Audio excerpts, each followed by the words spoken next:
স্যারের লেখা কিছু বুঝোস? কাকের ঠ্যাং ডগের ঠ্যাং, রাগি রাগি লাগতেছে আজকে বইরারে। নিশ্চিত বউয়ের সাথে মহাভারত হয়েছে।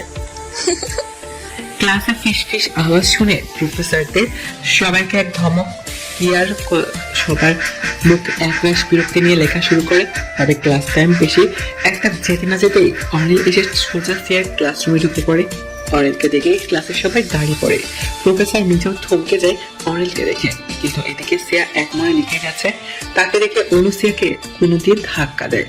সিয়ার সামনে তাকে দেখে অনিলকে দেখে সিয়া দাঁড়িয়ে পড়ে, সাথে অবাক হয়। সিয়া খেয়াল করে দেখলো শান্তি অনুকে বাদ দিয়ে ক্লাসের বাকি সব মেয়ে তাকিয়ে আছে অনিল দেখে, যা দেখে সিয়ার মাথা ধূপ করে আগুন জ্বলে ওঠে।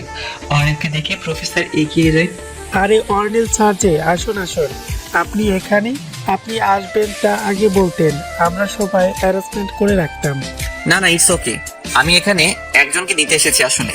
যে কাকে? অনিলা কিছু না বলে সিয়ার সামনে গিয়ে দু হাত ভাঁজ করে দাঁড়ায়। সিয়ার দিকে তাকায় নিয়ে যে দুই খানিক না যায়। সিয়াজান চলো। এটা বলে অনিল সিয়ার হাত ধরে নিয়ে আসে। সিয়া শুধু কোনো রকমে নিজের ব্যাগটা কাঁধে নেয়, তারপর এসে পড়ে।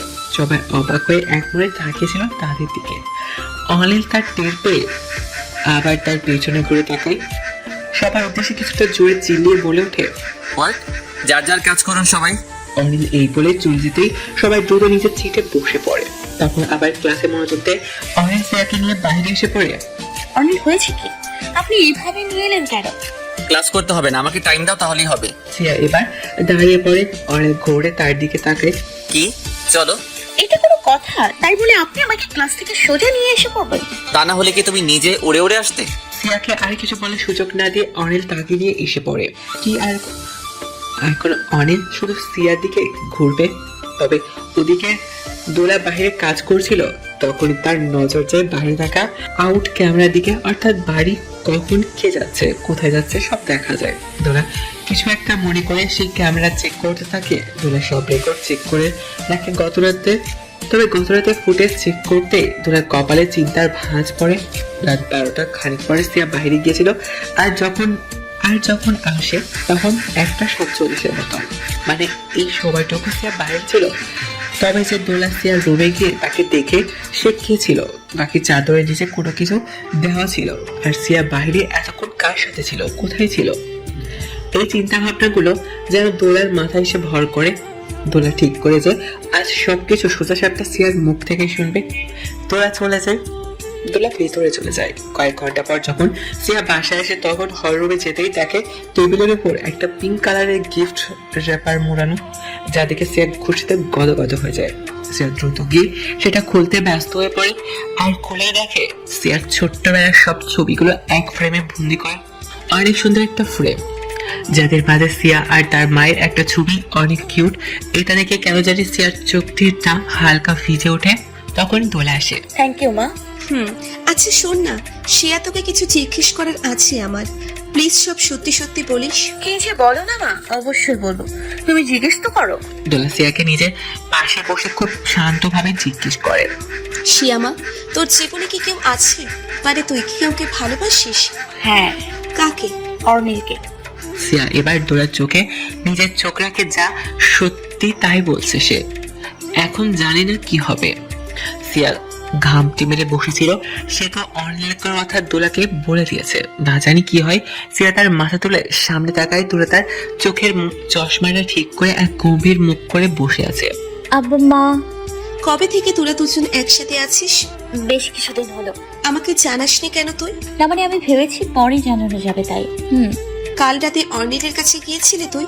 সিয়া অবাকে হয় দোলার কথায়। বাইরের ক্যামেরাতে দেখা গিয়েছে সব। দেখ, আমি তোকে আগেও বলেছি আর এখনো বলছি, আমি তেমন নাচি নিজের মেয়ের পছন্দের বিরুদ্ধে যাব। তোর নিজেরও পছন্দ অপছন্দ আছে, আর আমি অর্নিলকে চিনি। ও ছেলে হিসেবে অনেক বেশি ভালো। মা তো আমি বলবো না যে অনিলকে তুই ছেড়ে দে বা দূরে থাক, তুই তোর ভালোবাসার মানুষের সাথেই থাক। আমি সব সময় তোর খুশিটা দেখেছি, তুই যাতে হ্যাপি থাকবি তা দেখেছি। আর তুই যদি অনিলের সাথে ভালো থাকিস, বিশ্বাস কর শিয়া, তোদের দুজনের থেকেও সব থেকে বেশি খুশি আমি হব। মা সরি। ও মা, কেন রে? আমি কি তোকে বকেছি নাকি মেরেছি? কড়া কথাও তো বলিনি। আরে মেয়ে, আমি আছি সব সময় তোর পাশে।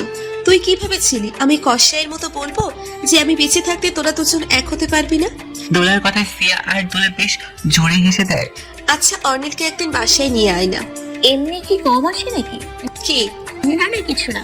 আচ্ছা থাক তুই, আমার কাজ আছে। কি কাজ? বিরিয়ানি রান্না করি। আরে আগে বলবা তো। আচ্ছা।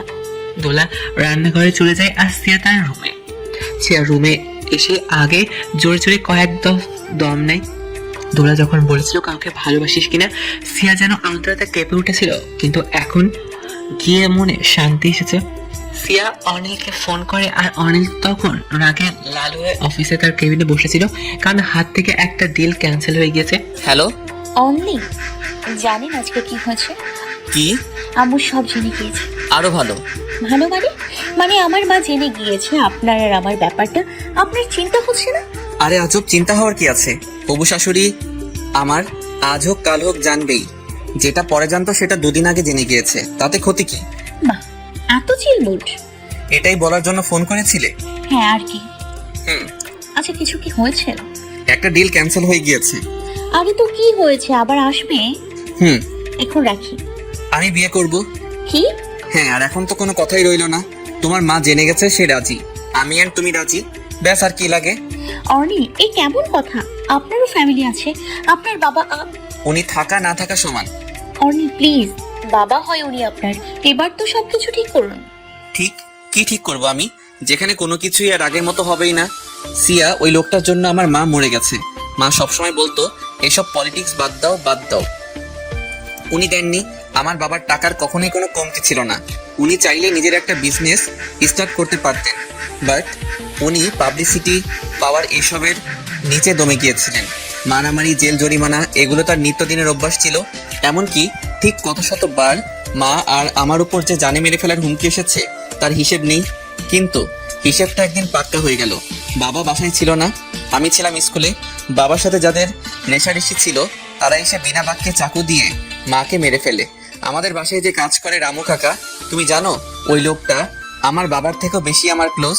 ওনার হাতেই বেড়ে ওঠা আমার। রামু কাকা নিজের চোখে আমার মায়ের মরণ দেখেছে। সবকিছুর মূল আমার বাবা। উনি যদি এইসব ঝামেলা জড়িত কাজ ছেড়ে দিতেন তাহলে আমার মা আজ বেঁচে থাকতো, আমার সাথে থাকতো। বাবা আমাকে সময় দেয়নি, একা একা বেড়ে ওঠা আমার। বাড়ির কাজে লোকের হাতে মানুষ হয়েছি আমি। এখন এর জন্য আমার বাবার থেকে বেশি প্রিয় আমার সেই বাড়িতে কাজ করা লোকেরা। And you know what, I don't want to call him my father. Siya অনিলের সব কথাই শুনলো, বেশ খারাপ লাগছে তার এখন। সিয়া বোঝেনি যে অনিল সাথে এমনটা হয়েছে, আর অনিল তাকে এর আগে কখনো এগুলো বলেনি।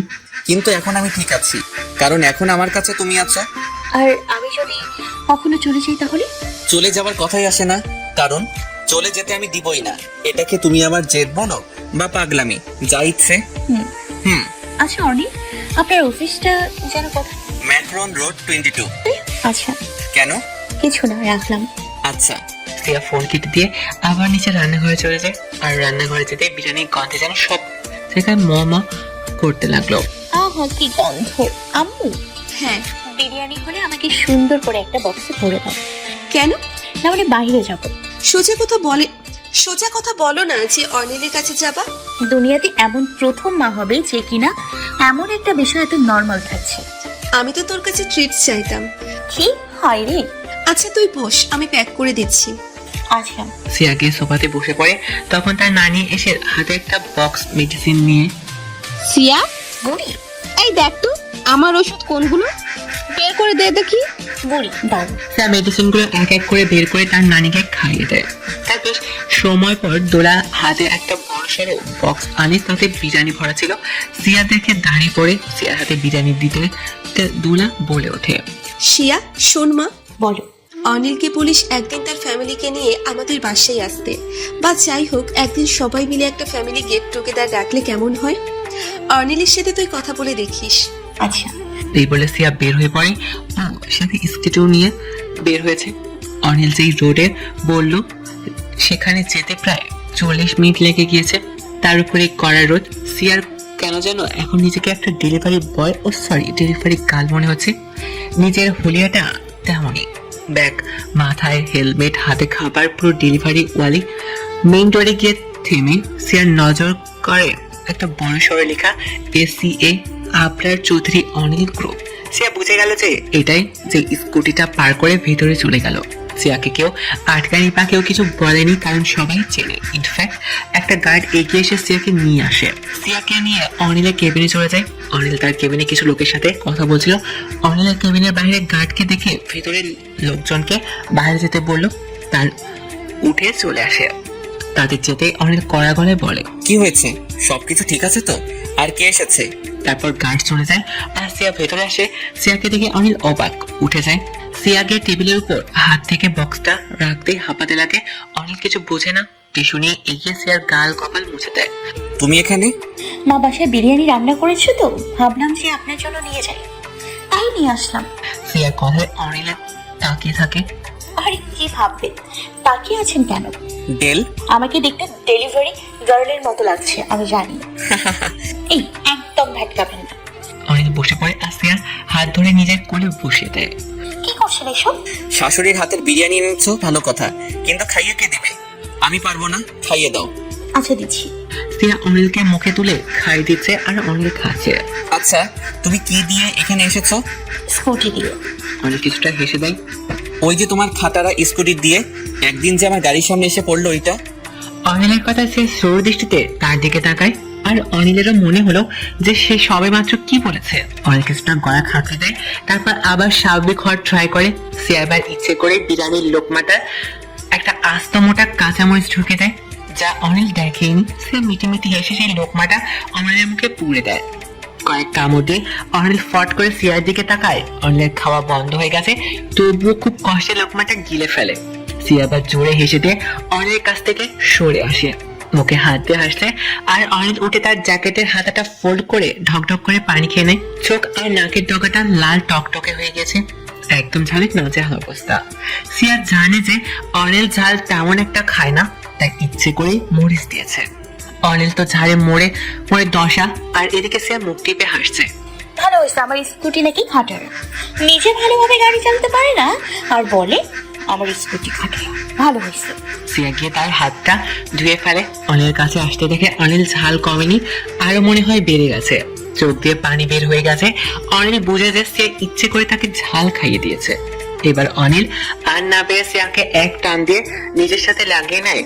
এক হাত সিয়ার কোমরে জুড়ে ধরে আরেক হাত দিয়ে সিয়ার দু হাত আবদ্ধ করে ফেলে। সিয়া কিছু বলতে যাবে তার আগে অনিল সিয়ার দু ঠোঁটে আঁকড়ে ধরে। সিয়ার চোখগুলো বড় বড় হয়ে যায়। সিয়া খিচে চোখ বন্ধ করে অনিলকে কিছুটা ধাক্কা দিয়ে থাকে, কিন্তু সে করে বালি। অনিল চোখ বন্ধ করে সিয়াতে মগ্ন, যেন নিজের সবটা দিয়ে আঁকড়ে ধরে আছে। ঝাল কামড়ে একটা উপায় মাত্র তার কাছে। তবে সিয়া বেশ কিছু ছোটাছুটি করছে। ছোটাছুটি এক পর্যায়ে এসে সিয়ার পেছনের চুলগুলো খুলে যায়, চুলগুলো সামনে এসে পড়ে। আর অনিল এবার সিয়ার কোমর থেকে হাত সরিয়ে সিয়ার মাথায় চুলের ভাঁজে হাত ঢুকিয়ে দেয়। এতে যেন সিয়ার আরো নিজের সাথে বেশি চেপে ধরলো। কয়েক মুহূর্ত পর অনিল নিজেই সিয়াকে ছেড়ে দেয়। অনিল এখন ক্ষীণ দম ছাড়ে, ঝাল খায়। তবে সিয়া কয়েক কদম পিছিয়ে গিয়ে বেশ হাঁপাতে লাগে। মাথা তুলে অনিলের দিকে তাকায়। অনিল সিয়ার দিকে আবার কয়েক কদম এগিয়ে গেলে সিয়া ভরকে গিয়ে পিছিয়ে আসে। অনিল হেসে দেয়। সিয়া হাত ধরে টেনে নিজের মাথার সাথে সিয়ার মাথা ঠেকে দেয়। সত্যি এখন আমার মন চাইছে আরেকটা মরিচ খেয়ে ফেলি। কি কেন? কেন তুমি জানো না? মরিচ খাই তারপর তোমাকে। ধুরু আজরা কথা, আমি মরিচ খাওয়াতাম না যদি আগে জানতাম যে এমন কিছু হবে। অতি চালাকের গলায় দড়ি। সিয়াকে টেবিলের ডেস্কের উপর বসিয়ে দিয়ে অনিল সিয়ার সামনে চেয়ারে বসে পড়ে। সিয়া বসে বসে নিজের পা তোলাচ্ছে আর অনিল ল্যাপটপে কাজ করছিল। আচ্ছা শুনুন, বলো জান। আম্মু বলেছে যে একদিন আপনার ফ্যামিলি নিয়ে যেন আপনি আমাদের বাসায় আসেন, মানে একটা ছোট ফ্যামিলি অকেশন।